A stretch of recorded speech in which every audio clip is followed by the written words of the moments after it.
到底是俄国打仗好玩吗？他想一直拖吗？当然不是嘛，他当然也希望在他可能拿到他的目的之下，尽量不要打得太惨烈。但是他还没拿到之下，那现在他觉得应该要越快越好了啦。所以我觉得这个讯息非常清楚，我觉得他就是要快点得到他要的，因为他其实也差不多啦。前一阵不是谈和平协议吗？川普跟他通了电话，对不对？要跟乌克兰谈之前，先跟普京打个电话，28条。结果对泽连斯基很不利嘛，欧洲帮他讲话，搞出了20条，到现在还是没有成功，怪了啊，对不对？所以就是俄国没有拿到他要的领土的放弃的部分，乌克兰还是不放嘛。乌战场这个礼拜又有最新的进度啊，现在这场战争还没有停火，也还没有看到什么停火协议的迹象，但是下一场的战场会不会已经悄然的打开了？欧洲领导人跟美国特使在6号宣布，他们已经针对乌克兰战后安全保障达成了一致的协议啊。认为欧洲将要组建一支多国部队，一旦俄乌达成停火之后，就会直接驻军在乌克兰，而美国呢将会只负责提供情报还有后勤的支援。表面上是包装成部队维和，但是俄罗斯也看穿了这一点啊，在第一时间就定调说这是战争轴心的延伸。外交部啊，这俄罗斯外交部更警告说，任何进驻乌克兰的外国部队都会变成俄军的合法军事目标。现在在谈判桌上还有2个问题亟待解决，可是无解。一个是扎波罗热的核电厂的归属权，另外一个是乌东领土要不要割让的问题。现在呢，也看到了美国共和党的参议员在这个时候放话说，川普已经同意制裁俄罗斯石油，针对买俄罗斯石油的国家，最高要课500%的关税。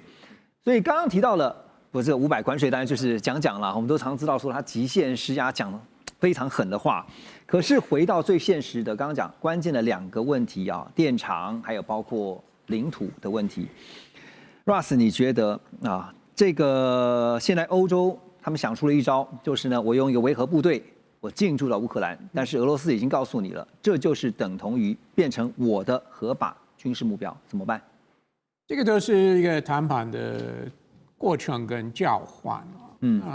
乌克兰早说他们有这个，如果停火，那停火是包含部分的国土会割让给俄罗斯，但是乌克兰也有他们一些立场，包含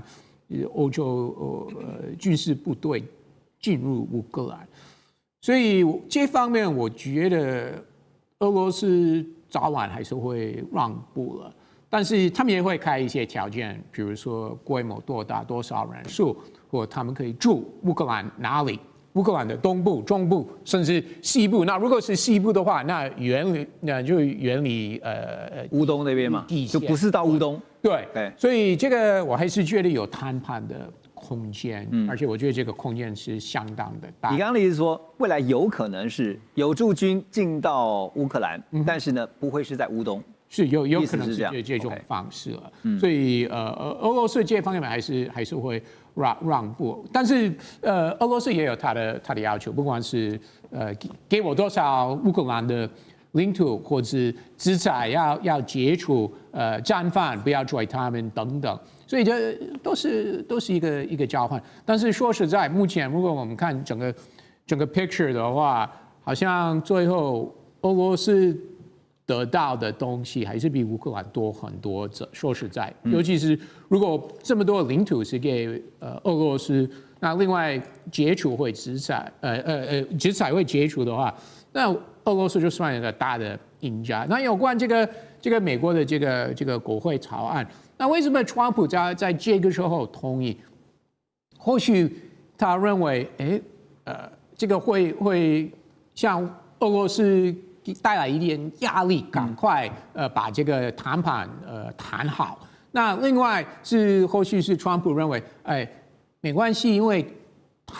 这个谈判的过程其实是差不多好。对。那如果真的达成协议的话，乌克兰、俄罗斯、美国、欧洲国家等等，那制裁就会解除了。所以即使这个法案通过的话，也不用实行。所以川普这个时候，去年他都反对，但是他或许觉得，现在通过，即使我签署，其实没有什么大的意义。而且就算讲难听一点，如果真的祭出了500%的制裁，一下子祭出，你也不知道他祭出，也许几天他又收回来，也有可能嘛，哈。那但是现在欧洲要谈维和的同时，战场上有一个更危险的讯号，我们带大家看到，乌克兰指控说，俄军疑似从战略核基地发射可以携弹核弹头的中程飞弹，就是我们之前也曾经讨论过的真果树这个导弹。而北韩呢，输往俄罗斯的闪电4反坦克导弹也正式要在今年进入量产。俄军现在动用真果树战略导弹，北韩的导弹又准备进入量产啊，这代表什么样的讯号？先请教聂老师。好，我们时间算一算啊，2022年2月24号吧。对。到现在多久了？4年了，快4年了。还有45。对，还有45。好久了。那到底是俄国打仗好玩吗？他想一直拖吗？当然不是嘛。他当然也希望在他可能拿到他的目的之下，尽量不要打得太惨烈。但是他还没拿到之下，那现在他觉得应该要越快越好了啦。所以我觉得这个讯息非常清楚。我觉得他就是要快点得到他要的，因为他其实也差不多啦。前一阵不是谈和平协议吗？川普跟他通了电话，对不对？要跟乌克兰谈之前，先跟普京打个电话，28条，结果对这个泽连斯基很不利嘛。欧洲帮他讲话，搞出了20条，到现在还是没有成功，怪了啊，对不对？所以就是俄国没有拿到他要的啊，这个领土的这个放弃的部分，乌克兰还是不放嘛。而且还有一个很重要的是，刚刚 Ross 讲的经济制裁的部分。对啊，经济制裁好，当然经济制裁是他后续啦，就是说他这个28条里面包括以后经济制裁要放松嘛。对，当然讲那个关税那个，我觉得都不用再提，他的喊都是喊价，他的目的，他只是他手段工具，他打的目的当然就是他要拿到川普要拿的东西嘛。哦，那今天讲到一个，大家还知道，刚讲到这个是比较特别，叫真果树啊，不是真假假，真木字旁那个木金针。这个真果树呢是有这个可惜核弹头的中程飞弹。有核弹头，听到核弹，你大概就感觉不一样，一砸下去可能就这种菌种那种爆血，有威慑力，史上非常可怕的。那在这个之前，他在这一年也打了一个东西，大家应该也知道，它叫什么 FAB 什么东西，地狱飞弹嘛。大家有听过吧？就滑翔翼加上制导系统的地狱飞弹，它不是在这一年不断的攻吗？这个可能成本低一点，它一打下去也会有巨大的弹孔啊，也有一点威吓效力啊。而且它也是一个先进多平台多目标的一个精准打击的一个这个飞弹。那这样子已经让他步步为营啊！其实他已经攻进了，我觉得差不多1/5这个乌东的这个地方。可重点呢，你会发觉，当乌克兰从好听讲，他还是有他很强的意志力啦。但单靠乌国一个国家是不够的，他背后早期有美国嘛，美国还是有武器会输入嘛，当然会打得越久越惨，就是消耗战。那当然也还有北约这个 NATO 这个会不断的有声音啊，最少精神上啊，不管说军事武力有多少，经常会支持你嘛。我刚刚很赞成他讲的，我也是这样想。这北约要进驻他这个地方，不管用任何方式，因为他的和平条也有讲，北约以后不可以进军嘛，甚至他限缩他的军力，对不对？你进军他不可能在东边呐，他一定是商号的告诉他说，我还是支持你。可是你知道，当时俄国会打他，最主要的讯息就是你武器不要东扩。北约你不要给我想要加入嘛，你北约不断要来，当然他就会锁定可能是这样的目标。我的意思说，他当然你说这个意义在哪里？当然我觉得他除了这个您刚讲的这个，还有包括真果树，还有这个北韩要支持他的闪电4之外，我觉得还有我刚刚讲的地狱飞弹等等，他就是要希望尽快的达到他的必胜，然后他的必胜下面就是他有一些包括他和平谈判，他愿意承受的拿到的东西要拿到。对，我觉得是他现在想要做的东西。我们现在看整个局啊，就是把态势都拉高，但是呢，就是回到谈判上面的话，我怎么样能够争取更多的筹码？这场战争，当然大家也看到了，刚刚提到还有45天啊，真的是快啊，马上就要4年了，打得还真久。这场战争当然也改变了整个战场的态势啊。怎么说？因为像是乌军的 F-16的飞行员就坦白告诉大家说，北约的教范根本不适用。还有呢，尤其在无人机的攻势上，乌克兰大量部署了成本只要$1000的拦截无人机。俄军更是把见证者自杀无人机加挂了防空飞弹，改装成空中伏击者。所以你看到战场的态势改变了很多战争的行为，而俄乌双方呢，甚至大量使用电动摩托车来取代传统的军车，所以要提高它的机动性，加上成本又低廉。未来会不会呢？还有更多的现在正在研发的机器人大量的投入战场啊，都是有可能的哈。那么未来整个战场上面会不会就是因此而走向一个去人化，变成了高科技与低成本兼顾的对决样态？这个部分，老师怎么看？技术不断的在发展战争的形态也在改变，但是战争的本质没有变，因为武力用兵的最基础是要达到政治的目的，政治目的没有达到，这个战事就拖很久， 35年前就打过波斯湾战争，100小时地面战争结束，大家认为是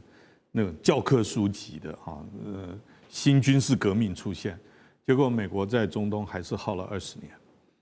那现在不管你无人系统啊，你有多少新链啊，这种新的技术打了快4年。那这次有没有改变？当然有，比如说无人系统，所有学军事的或谈用兵的，当然这场战争的形态变化很大。无人系统还有全时监控，现在几乎战场是透明，我完全知道你的东西在哪里。什么位置，你也知道我在哪里。可是大原则就是指挥、管制、通信，只管通勤，只管通勤这些还是没有变，只是说它的工具不一样。战争的胜负的关键是意志力，抵抗意志。可是俄乌战争打了以后，我在外面都讲，打的是工业能力跟弹药，弹药打完就没了，就消耗战。工业制造能力追不上，你就没东西打。所以当然有很多变化，是我们研究专业问题的人要持续去探讨。可是它并没有解决人类之间的这种武装冲突，它也不会缩短时间。科技越进步，并不代表战争时间越短。老师刚刚点到的重点这个本质是不会改变的。我们只会看到战争一再的发生，然后呢一再的空前，但是不会绝后。而且该检讨的会不会是好战的人性呢？马上回来。2025全球局势必须关注，中美赛局牵动地缘风险，连带影响台海两岸未来。环宇全世界，关心全世界，权威分析，专业观察，客观立场。每周6日，请您准时锁定，一同关心全球大事的瞬息万变。俄罗斯总统普丁呢，最近和美国总统川普通话，他特别在这场通话当中指控乌克兰，说乌克兰出动了91架无人机袭击普丁在诺夫哥罗德的官邸，此事真的是非同小可哈。所以因此呢，这个川普在第一时间曾经表示，听到的时候很愤怒并且直言说我不喜欢这样，因为这样的话会打破了俄乌现在是要往和谈的方向这样的一个进度。可这个案情呢，现在出现最新的逆转先是 CIA 的局长叫雷特克夫，他向川普简报说 CIA 的研判这个乌克兰并没有攻击普丁的官邸。接下来就看到了川普在跨年当天，他发文特别转发这个《纽约邮报》的社论这社论是这样写的，标题是说普丁拿遇袭说事，暴露俄罗斯才是和平的绊脚石。所以现在普丁官邸遇袭的事件有人也认为是假旗行动，但不管如何，目前可以确定的一件事情就是呢，不管是俄罗斯也好，是乌克兰也好，甚至包括会不会是美方也好，就是有一方是不希望这个俄乌的和谈顺利达成。好，所以整场事件呢，现在陷到了一个罗生门，各说各话。那如果从动机跟目的来研判的话，黄老师你怎么看这个现在一定是有人是不希望俄乌的和谈是顺利的嘛？这个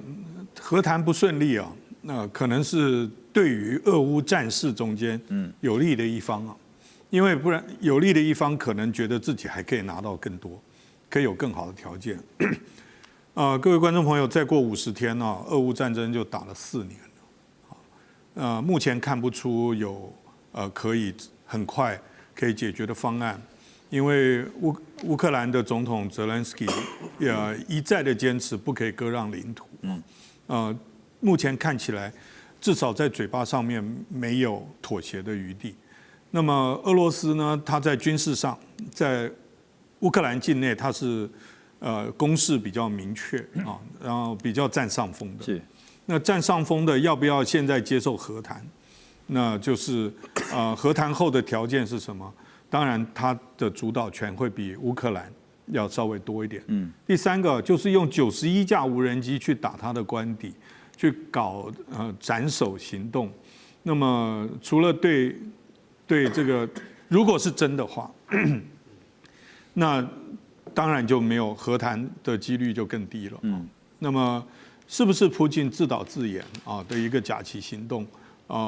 就所有的逻辑正常理性的来讲，乌克兰没有发动或者用91架无人机去攻击这个普京的必要性。那么因为打完了以后，如果真的成功，如果真的是如此的话，那也未必能够改善俄乌战争的整个局面。对，所以我们如果用消序法来看的话，就是美、乌、俄3个国家哈，特别您刚刚点到，如果从一个和谈如果不顺，对哪一方最有利的这个角度来看，对，因为对不对其实川普确实在俄乌战争上面花的精神是比其他的国际事务要多，他希望赶快促成。对，那么而且他的这个谈判首席代表外加他的女婿，有没有等于是风尘仆仆到处去做，所以也看不出来美国在从中破坏导演的这件事情。所以正常逻辑来看的话，那个假旗行动或者是俄罗斯自导自演的几率比较高，想要去创造一个更僵持的一个环境啊，包括国内对普京的支持，包括这个普京拒绝和平谈判的更多的理由。对，而且其实普丁在之前的外电报道也说，他已经对泽伦斯基下达了追杀令哈，就算将来和谈成了，他也说我追杀到天涯海角。那泽伦斯基听了，你如果是泽伦斯基的话，你一定想说，哇，我躲到哪里可能都会被俄罗斯的这个特务人员给干掉哈。好，那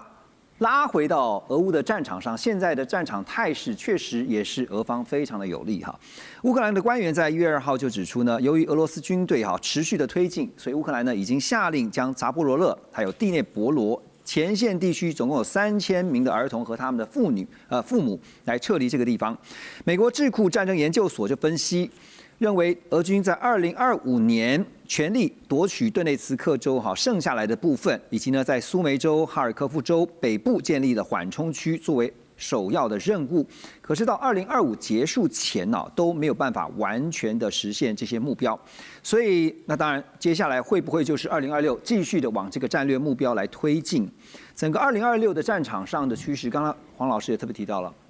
再过50天左右，这个2月26就是要满4周年了哈。这个仗打得太久了，你又怎么看？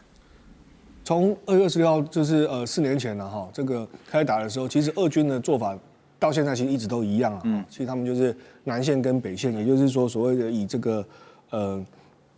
以顿内茨克苏梅这个地方算北部嘛，还有哈尔科夫这第3大城为目标的北部战线，跟南部战线就是扎波罗热第聂伯罗这一个地带。那现在其实因为整个战场非常的广袤，而且双方的坦白讲，就是以这个所谓的损失的人数来看，其实是非常惊人的。那我们也看到很多的消息都在讲说，不管是乌俄双方都在采取新的征兵的作为，也就是他们人力其实已经无法去真正的控制住2个战线的可能性。所以在很多整个作战的过程当中，你会看到他南北不断的去转换重点的原因，也是因为他们想要找到突破口，想要造成这个所谓的大范围的控制，这几乎是不可能的现象。也就是2个国家来讲都是一样面临一样的问题。所以当我们在讲乌俄谈判的时候，里面一个关键就是乌克兰它其实要退让出它无法控制的领土，其实大部分谈的就是在这个所谓的乌东2省的部分哈，其实应该会这个关键就是乌克兰很难全身而退，说我不割让任何的土地。真正的关键就在于，即便短期的情况之下，乌克兰可以把这边的占领的这个所谓的俄军给驱逐，可是他是没有能力长期稳定的控制，因为整个2国接壤的这个战线实在太广袤了哈。他只要像譬如说我们刚刚谈到的这个所谓的在另外一边这所谓的扎波罗热跟第聂伯罗这边的前线地区还要撤离的原因，是因为我今天的部队守住了北边，我南边就出现空防了。我南边的这个地方就是部队就不够去守护这个我们一般的那个民众的城镇了。所以其实我觉得这个是我都说它是一个很痛苦的过程，就是你乌克兰总是要确认就是我的实力。我还是不如不要说实力，就是说在军事上，他当然得到了很多这么重大成果。我认为以乌克兰这么小的国家，它相较于这个俄罗斯是一个小的国家，军事小国，它能够达到这样子，我认为已经是了不起的成就。很多人说他这是一个很悲惨的情况，对，的确战争都不是一个好事，但是他能够坚持至今，他要结束战争，他就去痛下决心，就是我真的如果控制不了的范围，我无法给人民保障承诺的这个范围，我可能就得割让出去。这个大概就是所谓的泽伦斯基讲的这个所谓的10%。而且现在关键就是你刚刚提到的前线的兵力是不足的问题。对，今天你调到北部、南部就缺了嘛。对，它其实是一个整体的流动，就是说调来调去，其实你就剩这些人而已了哈。所以我才会说，不管怎样，俄军其实也一样的情况，但是对他来讲，因为乌东两省他已经有一个稳定的，他有去实施行政的一个过程了哈，他甚至在里面还有发动人民的公投，所以我认为在这个地方，乌克兰如果能够有一个政治的说法，或者说借由这个所谓的和平谈判的情况之下，把这个所谓的控制范围，好跟俄罗斯有一个确定的这个结论出来之后，我觉得这个大概是现在真正能所谓走完这个最后90%的这个10%行白路半90%，这10%去把它确定下来之后，我认为对这个战事结束会比较有一个明确的答案。而且我们常常讲说，军事跟外交两个方面来看的话，在军事上面其实对乌方现在是极其不利啊，所以才会赶快的撤离。外交上面也是啊，这个美国提出了15年的安全保证，但是15年的细节到底是什么？本来原先这个乌克兰希望能够争取30到50年，但是就是谈不到嘛，就没有筹码嘛。那现在也看到了俄罗斯的威胁呢，其实不只是乌克兰啊。来，我们给大家看这个图啊，这张让大家知道一下俄罗斯它周边的国家，因为特别要点到是波罗的海的3个国家，还有包括波兰啊。我们可以看到相关的位置哈，因为呢，波兰的国防部次长哈，他最近就表示，好说这个要斥资20亿欧元在东部建构一套全新的反无人机的防御系统啊，预计在24个月之内要完工。好，先来看他们的相关位置，因为俄罗斯在这边，你可以看到接壤的地方哈，乌克兰在这边，俄罗斯哈这个地方是俄罗斯的飞地哈。为什么大家会提到飞地加里宁格勒？因为现在包括了波罗的海的3个国家，也是立陶宛、拉脱维亚跟爱沙尼亚，这3个国家都非常的担心俄罗斯的威胁哈。因为不只是俄罗斯啊，你看南边立陶宛还要担心的是白俄罗斯，波兰也是，波兰呢因为邻近非常的近，所以它当然的威胁感就比起西欧的像德国啦，甚至包括英国啦、法国啦，当然威胁感就更重哈。好，那所以呢，讲到了。除了反无人机这个防御工事以外呢，波兰现在也在跟，就是跟刚刚白俄罗斯，啊，还有呢俄罗斯的飞地加里宁格勒，啊，这些接壤的边境哈，就在这个地方，这些地方，来建立一个什么呢？要修筑代号叫做东方之盾的实体防御工事。那像在刚刚提到的3小国哈，就是波罗的海的立陶宛、爱沙尼亚、拉脱维亚啊，他们也在积极建立这个167啊国际干道波罗的海之路。这条路呢是从波兰经由直通波罗的海3国，同时临近这个苏瓦乌基走廊，被北约认为是可能在这个冲突当中啊，就是未来的冲突可能会变成关键瓶颈的战略地带。胡老师，我请教哈，因为现在大家在想的是。俄罗斯也许有能力，可是俄罗斯的动机在哪里啊？我要特别问的就是，普丁会决定真的要对北约东翼，就是刚刚提到的，他真正会下手的主要考量是什么呢？当然，如果这一次的这个乌东的一个战事哈，俄罗斯可以拿到这个他的一个战果哈，换句话说就是这个把乌东给拿下来，然后也确保了早就已经在他手上的克里米亚。那先取得这个黑海，因为我们都知道整个苏联解体之后，对不对？然后这俄罗斯基本上它等于这个它的海权就被断掉了，因为它有2个地方，一个是刚刚我们讲的这个黑海，另外一个就是波罗的海哈。那当然，它黑海就透过这一场的乌东战事，它已经取得了这个黑海的一个控制权。换句话说，它可以重出黑海。这以前是这个苏联的这个海军的一个重镇嘛，都摆在这边嘛。当然另外一个当然就是波罗的海3小国。这个他所扼住的这个俄罗斯往这个波罗的海走的这样的一个通路。不过，如果是普丁这个他继续乘胜追击的话，这个他可能会犯了这个就是说在外交上面的这样的一个错误了。那这个就是说会坐实了整个这个就是说现在整个北约所指控他的这样的一个这个就是说如果你这个在整个乌东地区这国际社会看这个整个俄罗斯的这样的一个侵略，你们用的是绥靖政策。那只不过是 encourage 他这个继续的在欧洲去做这个扩张。那我想这个对普丁来讲的话哈，他经过这4年的一个损耗哈，他虽然拿下了这个他战场上面的成果，这如果从现在的这样的一个军事的公司来看的话，我认为这乌克兰这个要反攻整个乌东地区是有困难，因为他的这个除了南北战线这个他没办法首尾兼顾之外，还有一个他后勤几乎都被截断了。没错。那所以这个就是说，他现在基本上他只不过是怎么样这个去创造自己一个比较好的一个和谈条件，还有一个泽伦斯基如何的在这场战事结束之后，对不对？他能够有个这个栖身之处啊，因为他如果真的在在这个就是说这个乌克兰在举行总统大选的话，那他也应该是会这个交出政权哈。OK， 那就是说现在的这场战事应该是会结束，说结束之后的这个俄罗斯哈会不会如这个一般的这个像很多欧洲的评论讲说他会乘胜，说这个普丁会食髓知味，乘胜追击。不过我们从普丁现在的一个这个做法上来看的话哈，我认为有一个国家才是紧张的哈，就是日本。为什么？因为你看哦，就日本在这一次的这个2025年的年底，中国大陆在台湾的这个所谓的这个正义之剑的这样的一个演习之外，它北边的这个北方四岛，对不对？它马上这个从现在开始的2个月的时间，它几乎。俄罗斯它是埋锅造饭对不对？在那边这个他要去进行一个军事演，这是一个军事演习之外，这基本上这也是一个这个就是说在这个战略上面的这样的一个宣示，就是俄罗斯这个除了在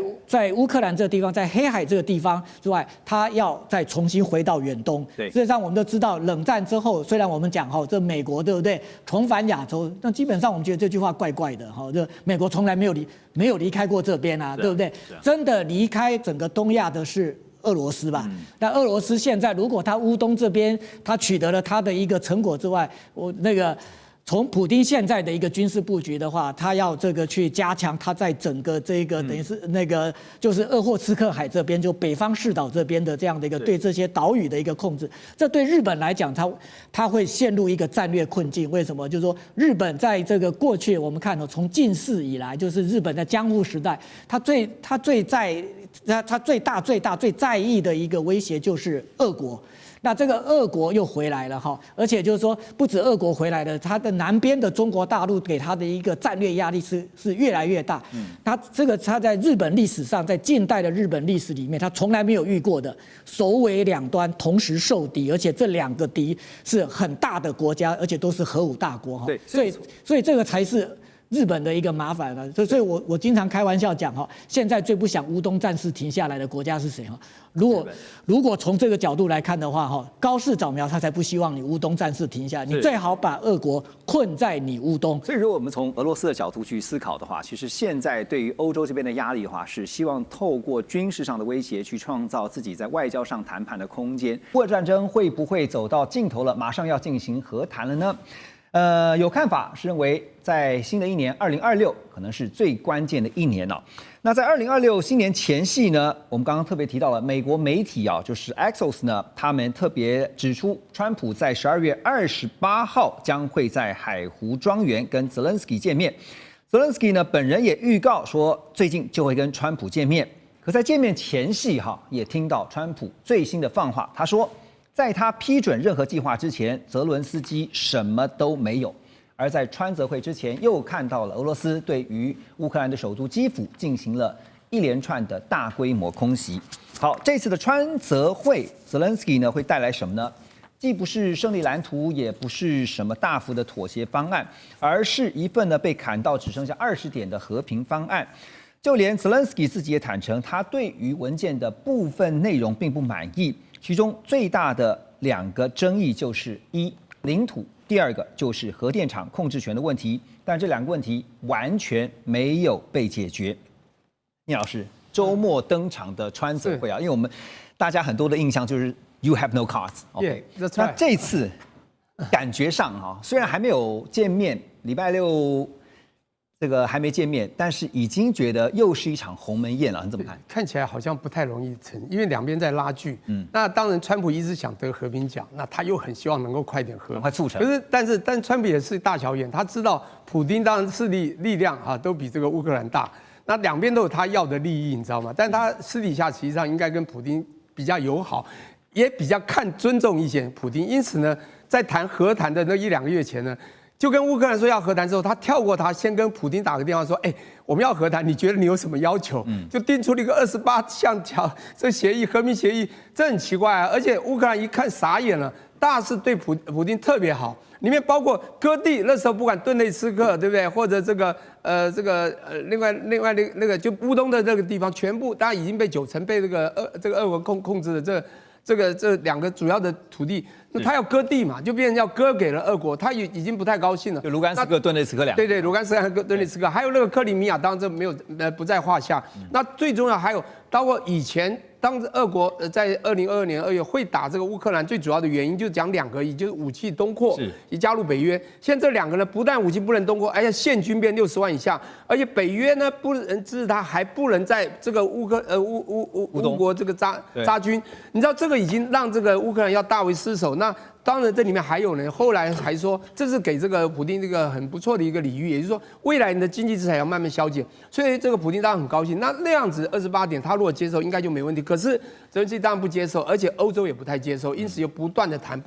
从27、26一直消。就是里面他谈的时候有一个很重要的说，他们一定要做到一个所谓的真正对乌克兰提供安全保障的做法。因此这个新版的20条，其实就是他希望美国、北约以及欧洲国家都能够提供乌克兰一个强而有力的安全保障。那我觉得这个就是他们希望将来达到真的全面的互不侵犯了哈。那这是他们想要的东西。可是重点来，这里面还是有乌克兰不能接受的啊。即便退让，因为那你如果再不接受，俄国就那算了，就继续打你，继续打下去啦。那最主要就是你刚刚讲2个地方了，我觉得到现在谈的，但这个让步大概也就差不多。我觉得第一个就是领土的争议，就是刚讲乌东的领土的控制权，还有一个就是这个扎波罗的核电厂，这个核电厂很重要，这是有故事性的。因为刚开始的时候，美国谈的时候是3个地方一起经营，我们3个来共经营。俄国当时还想说，那我自己来，我就是要完全控制。可是乌克兰不是，俄国不行，就我和你美国一起来好了。所以这里还是有一个拉锯，但是看起来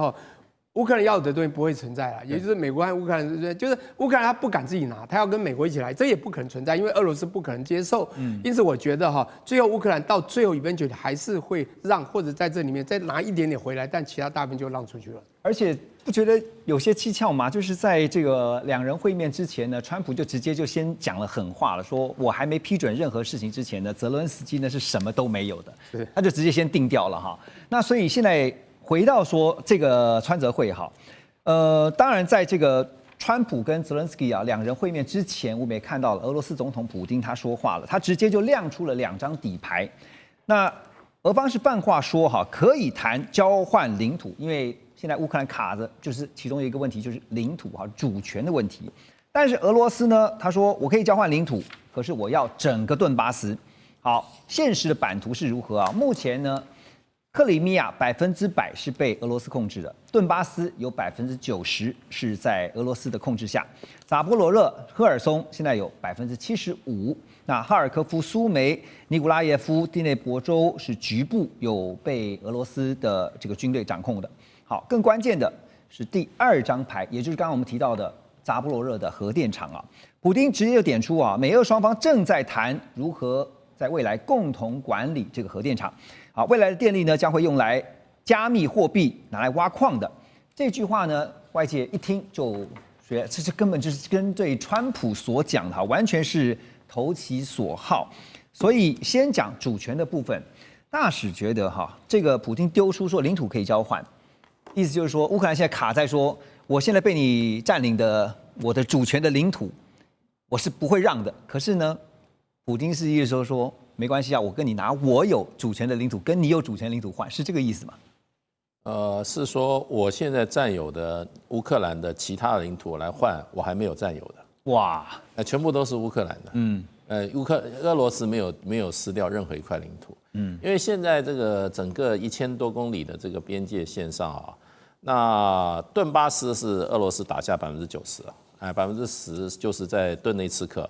那还有一部分红军城然后往它的西北那一部分还是在乌克兰的这个控制之下。是。那川普这个普丁他要完整的顿内茨克的行政疆界。也就是说这个疆域原来的行政疆划哪，我要完全要，一寸土地不能少。那现在还有10%还掌握在乌克兰，你就要交出来。那本来是要无条件交出来，现在说好啊，那就交换吧。交换用什么交换呢？就是俄罗斯零零星星还在这个哈尔科夫附近、苏梅拿那边去交换，还在尼古拉耶夫、第聂伯河州，它还有一些零星的土地，他说这些我都还给你了。我们就划零的还给你，整的我要了。但顿巴斯就我全拿了。哎，那其他赫尔松、扎波罗热州的各占75%，因为有4个州嘛，对不对？一个顿巴斯有顿内茨克跟这个卢甘斯克2个，对，现在还差10%，对，那个10你要交出来。另外还有就是说，赫尔松跟扎波罗热的话没意见，我现在就15%，因为它基本上它用这个第聂伯河做一个天然疆界啊。那其他我在第聂伯河以西的还有一些土地，还有就是在这些哈尔科夫这些地方州、苏梅州，还有一些土地我零星占的，我就还给你好了。所以是用已占领的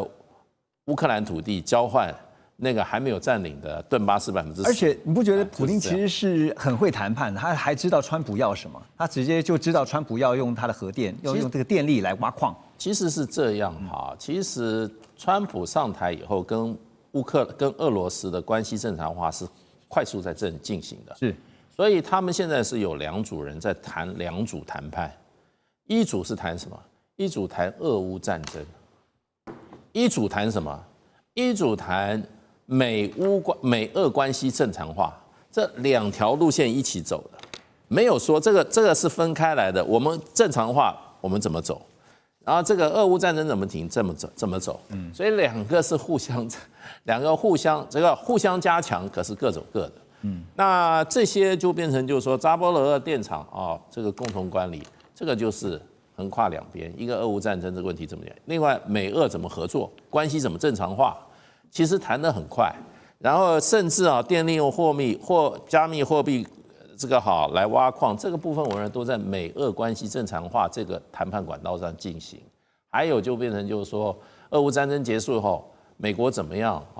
把它对俄罗斯现在的各种制裁，把它怎么样逐步的给它取消，美俄关系如何正常化？所以泽伦斯基现在唯一的靠山就是欧洲，因为欧洲准备拿大概差不多1000多亿吧，1000多亿的欧元吧，未来2年给他嘛，那就突然硬起来了。那可是我认为啦，对俄罗斯来讲，领土问题是关键，领土问题基本上不照我俄罗斯的意见的话，这战争不会停。而这样听起来，其实就算泽伦斯基拿着欧洲的支持，这一次跟川普去谈，也说服不了川普啊。川普就是玩他而已啦，你时间到了就丢一个28条，对不对？那再跟你周旋一下，慢慢现在你不退了吗？你不加入北约了吗？安全保障由我们私底下谈吗？那还有就变成本来这个领土的问题，事实上泽伦斯基已经比较软了，是。可是呢，现在欧洲进来搅局，那就变成说我们要替欧洲再继续战下去吧。可是美国川普还有一张王牌3个月后改选我随时拿这个改选的问题来给你施点压。泽伦斯基你就是拖嘛。那对于普丁来讲的话，反正战局现在是我采取主动。对。那谈判桌上如果进展不顺，我就打。如果打得顺的话，我就不跟你谈。大使讲到这个战局就是反正就战下去嘛。那你现在看到战争的这个战场上实际的现况是如何孝瑋兄，战果现在真的是因为乌军方面已经证实他们撤出了这个西维尔斯克这个地方，当然这个地方不只是一座小城而已它是乌东堡垒带的关键节点更是通往北顿内茨克城市群的门户。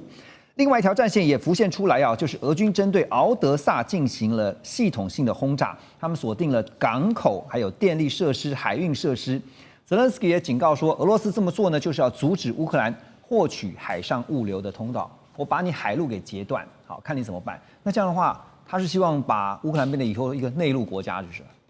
普丁绝对有这样的希望跟想法，但是实力上我觉得目前来说是做不到的。但是他为什么要对奥德萨进行攻击呢？因为其实奥德萨现在变成是用来这个骚扰俄罗斯在黑海方面行动的一个非常重要根据地。也就是乌军他会利用奥德萨的港副设施，派出各种的这样一个无人艇、攻击艇等等，或甚至于有限的这样一个这个有人的这个舰艇去干嘛呢？去突袭俄罗斯现在还存在的黑海舰队。其一，一，其二是这个我们看到这个俄罗斯跟乌克兰这个发生军事冲突到现在，其实俄罗斯还一直利用黑海上的这个油轮在对外进行这个石油贸易，它呢就是攻击这个俄罗斯的这个海上油轮称为这个影子舰队其二，也就是俄罗斯已经对乌克兰这种骚扰性的攻击其实已经有点不耐了，所以他就对敖德萨，就是说，因为你今天敖德萨就是要发动这些海上攻势的一个最主要的基地嘛，那我就要那个打蛇打3寸，我就要打你这个基地。但实际上你说今天你要从这个克里米亚跨出去，要能够那个攻下这个敖德萨我觉得以目前俄罗斯的这个地面部队或俄罗斯的这个军力是根本不可能做到的事情。的确，他现在在这个俄罗斯的这个那个乌克兰的这个东部那个逐渐那个已经其实已经掌握到这个战场优势以及这个战场主动，等于说那个现在整个在乌东地区的这个乌克兰部队完全面临到一个内线作战的窘境，也就是俄罗斯要在什么时候对他们发动攻击，他基本上只有防守的份，甚至要来防守兵力还不够，必须要一直毛起来向后撤。但是呢，你说今天这个孤悬在外的这个敖德萨离克里米亚有那么远，大概也有个100-200公里远你说今天俄罗斯要再从这个克里米亚出兵攻击敖德萨是不可能，但是他必须要把这个骚扰俄罗斯在黑海上各种行动，不管是商业或军事的重要的敖德萨那个军事的这个目的，他把它处理掉。我们说这个俄乌战争现在的走向是不是越来越走向要往谈的方向呢？美国总统川普在19号，他敦促乌克兰尽快的推动和平协议，早日结束俄罗斯的侵略行动。而新一轮的会谈呢，这个周末在美国的迈阿密登场但现在普丁的态度很硬，他说终战条件没有任何妥协空间。根据 Politico 的报道呢，美方现在是由川普的特使 Witkoff 还有川普的女婿，也就是 Kushner 代表美方出席，而俄方这边的代表团呢，将会包括普丁的经济特使德米崔耶夫。而就在迈阿密会议登场的前一天，在18号的这一天呢，乌克兰外交部的第一副部长叫做基斯利茨亚，那他到了北京与中方的官员会谈，这也是俄乌战争开打以来乌中两国官员的罕见接触。但是北京派出谁来见他呢？后来大家查了一下，也看了这个报道，是外交部的部长助理叫刘彬。刘彬就说呢，中方愿意同乌方继续落实好两国元首的重要共识，推动双边关系行稳致远。有趣的是，就是这个乌克兰的第一副部长他就在社群网站上面 X 上面公开表示，他说他也跟美国驻中国的大使庞德伟见了面，而且双方进行了非常良好的对话。我先请教大使因为普丁已经斩钉截铁的说了，如果要终战的话呢，这个空间是没有任何妥协的空间的。那周末登场的这个迈阿密会议，到底能够谈出个什么结果来呢？对，现在这个谈判基本上，还是以3边为主就是美国、俄罗斯跟乌克兰，可是呢，硬要插花的是欧洲，欧洲要在这一场这个和谈里面他要扮演一个，他要有个角色，举足轻重的角色。他如果说在这个谈判里面，他完全像川普原先预期的把它放在一边的话，那欧洲的话。以后的话，真的很难立足就永远都变 outsider。连他自己家门口事都没有他的份的话，他还想在国际上有什么作为嘛？那另外一个就变成就是乌克兰呢，他现在很想拉中国大陆入局，所以他的高层官员，第一副长特别去了一趟北京。是。那我觉得大陆对于俄乌战争的劝和促谈的立场，从这种战争开始到现在都没有改变过，所以不可能拒绝他的。可是你要中国大陆就是说在这里面采取一个很明确的立场，或者说选边站，那又是很困难的。所以我觉得就是说，乌克兰想要扩大这一场谈判的参与方，那可是呢，我想就川普的角度跟普丁的角度，他还是非常坚持的，这一场谈判是美俄是主导，乌克兰是护从，他必须要接受。然后尽量呢，把欧洲还有其他的角色都把它淡化掉。也就是说，乌克兰必须要面对一个事实，就是非谈不可。但现在变成是说，川普感觉上是非常急，那正好也被普丁抓到了一个，你就是急，所以呢，我就慢慢的跟你谈。对，其实川普手上一直都有很多的筹码那他最近又拿出一个新的筹码，我想就是说，就对于泽伦斯基来讲的话。他很难抗拒很难再继续怎么讲呢？抵抗就是丑闻，就是说贪腐丑闻。这贪腐丑闻，美国已经要把这个泽伦斯基的身边的人啊都已经拿掉了，下一个就是他了。对，下一个就是他了。所以泽伦斯基也说是3个月就改选嘛。那到底是不是改选，现在还不是那么明朗。可是原则上已经大概都已经泽伦斯基看起来那个顽抗的那种意志啊，已经比较没有了。到现在看起来是欧盟啊设立一个新的议题，也就是要动用这个什么呢？动用这个他们现在冻结的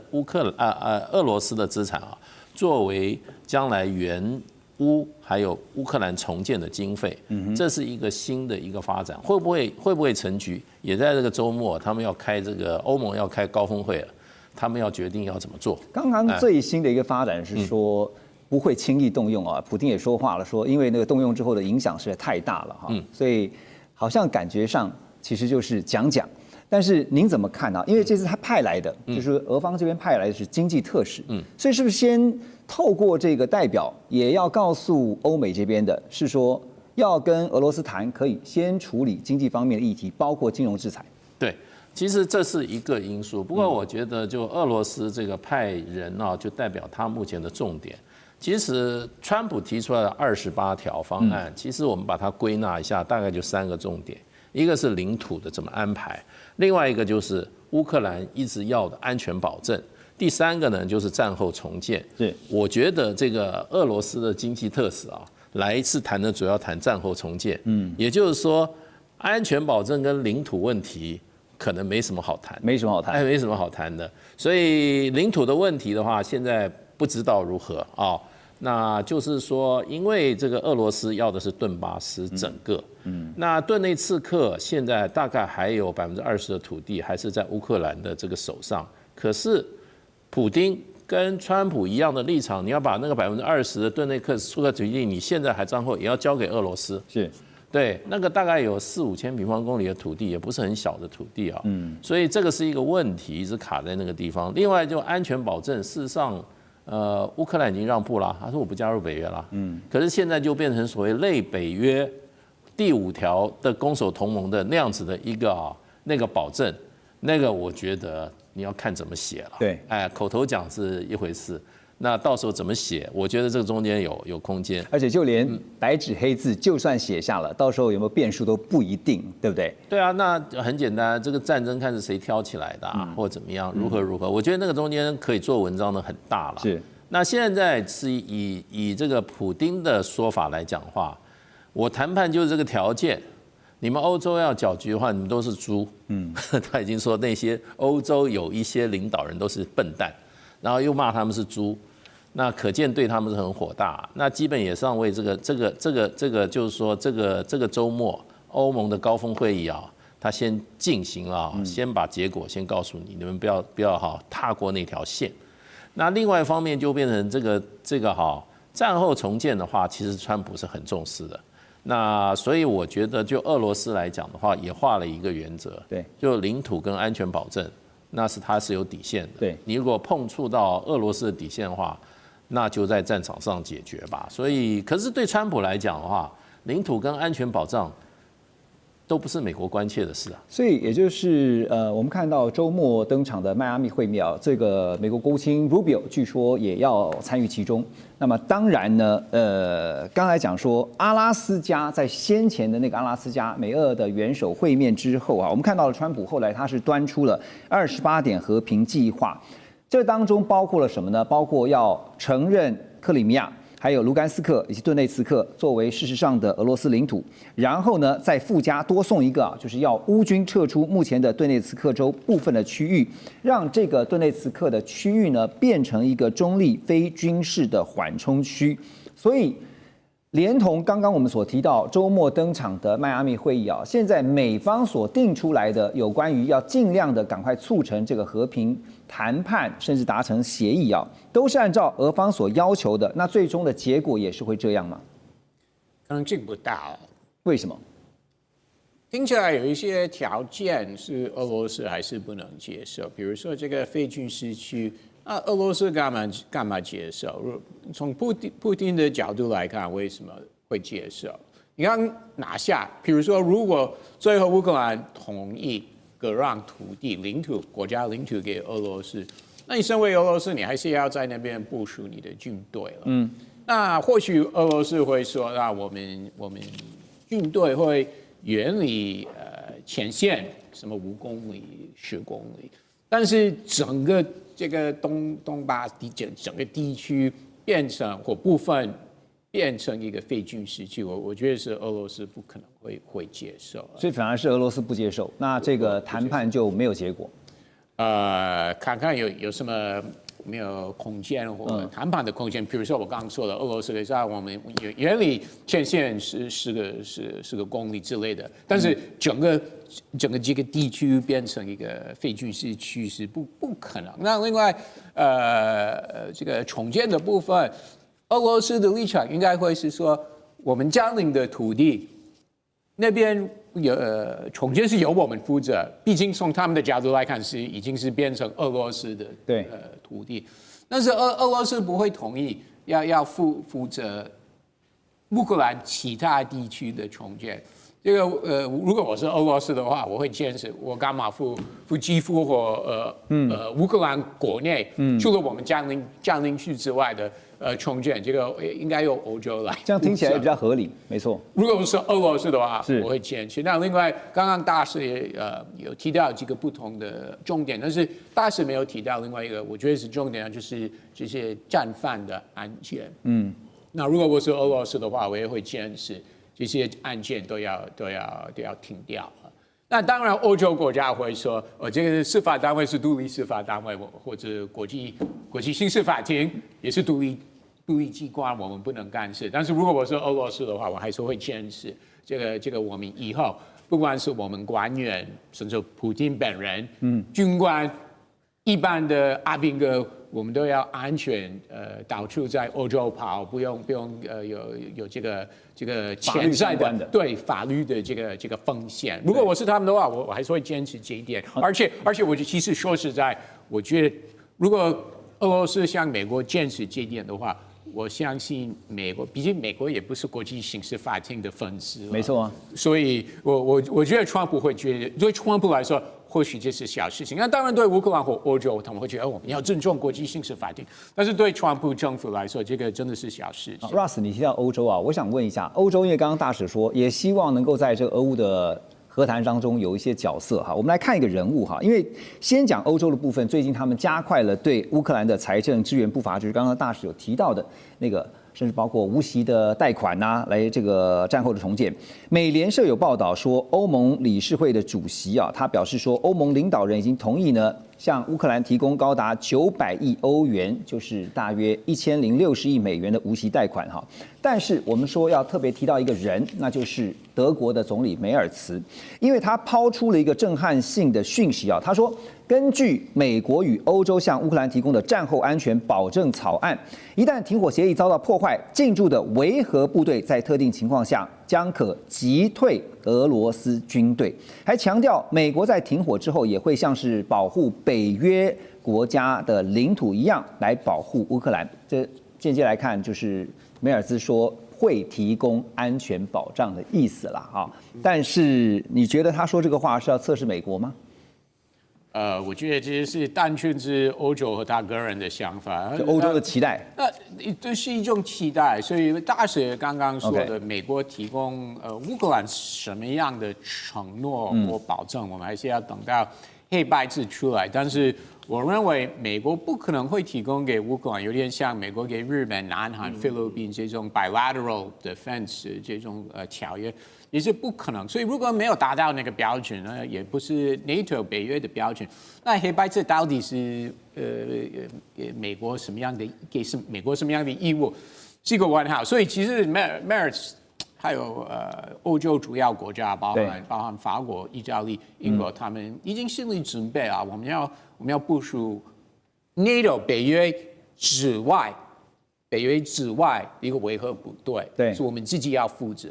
所有的预算、人力、武器都是北约之外的一个安排。他们也知道这件事情，所以他们好像他们也知道我们以后如果我们欧洲国家提供乌克兰这个其实是有点像一个保障。那我们不能依赖美国，是我们自己欧洲要负责。最近梅尔斯这样说呢，也是不是在呼应啊？因为外界有分析说，是不是在呼应说美国最近推出的这个最新的国家安全战略嘛？哈，那其实我这个是无关，最重要的是，他是要跟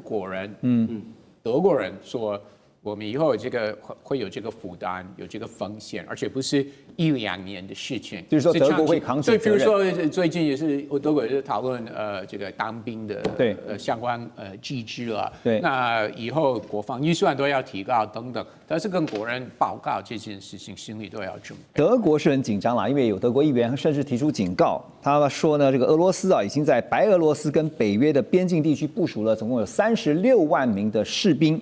随时准备对欧洲发动攻击，也呼吁欧洲国家团结起来，共同应对可能的危机啊。那白俄的这个总统啊，卢卡申科他就说呢，俄罗斯已经把他们具备核武能力的最新型的这个中程弹道飞弹系统啊，就是极音速的这个真果树部署到白俄罗斯的境内。而普丁最近也说呢，真果树飞弹将在这个月进入战备状态。所以大家一听到哇，紧张的不得了。乌克兰电战部队呢也宣称，那么守夜者飞弹最近利用这个利马干扰系统啊，在2周内成功拦截了19枚匕首的极音速飞弹。好，我先问的是，真果树飞弹如果作为威慑，我们可以理解哈，因为它到底会如何使用，这可能要再看后续。但是在战略上，它最主要是要希望达到什么样的效果呢？林老师？这边的话，我们要先了解到真果树飞弹，它是一种弹道飞弹，它是之前其实在这个美俄在这个中程弹道飞弹的条约相关的一个双方都不遵守或者双方作废之后，双方开始积极去部署的中程弹道飞弹。那这里的话，我先很简单讲一下它的性能，它除了是极音速之外，跟过去比较不一样了，它是多弹头。所以变成它打上去之后，没错，你可能有这一个北约，你有爱国者系统可以去做拦截，但它打上去之后，它落下来的时候，它会变成一种多弹头，等于说一枚弹头会散开来，对，散开来就会变成你的爱国者系统不是那么好去做拦截，对，这个是第一个。再来第二个的话，就是弹道飞弹它是有一个攻击的弧度的，所以其实它跟我们在这个里面所说的一个这一边守夜者过去拦截的匕首极音速飞弹是不一样的东西，所以即便你可以把这一个匕首飞弹进行用这个守夜者用利马这一种电子作战系统，让他感觉到他的位置不对，所以继续靠超音速，就讲难听一点，就是有点烧坏了，或没有办法打得很准。用这种方式可以复制在真果树吗？我个人是蛮具怀疑的，因为这两个是攻击效果跟他的一个作战方式是完全不一样。那其实今天他把这一个真果树飞弹开始说准备要进行这一个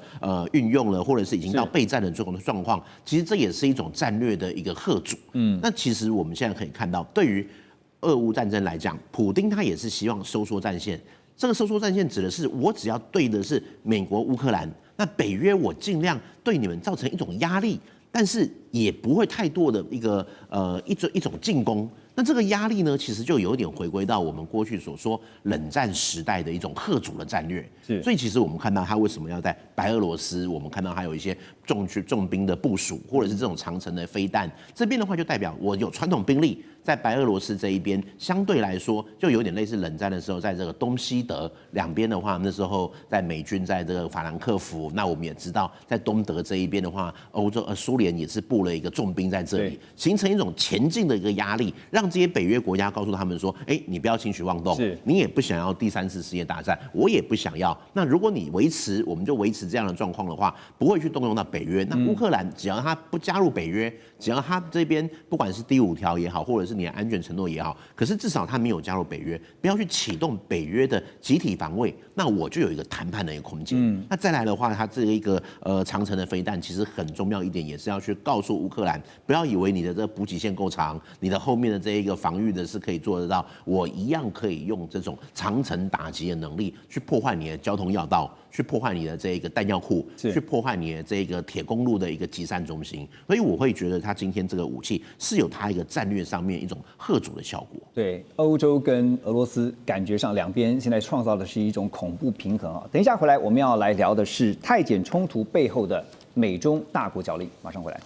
2025全球局势必须关注，中美赛局牵动地缘风险，连带影响台海两岸未来。环宇全世界，关心全世界，权威分析，专业观察，客观立场。每周6日，请您准时锁定，一同关心全球大事的瞬息万变。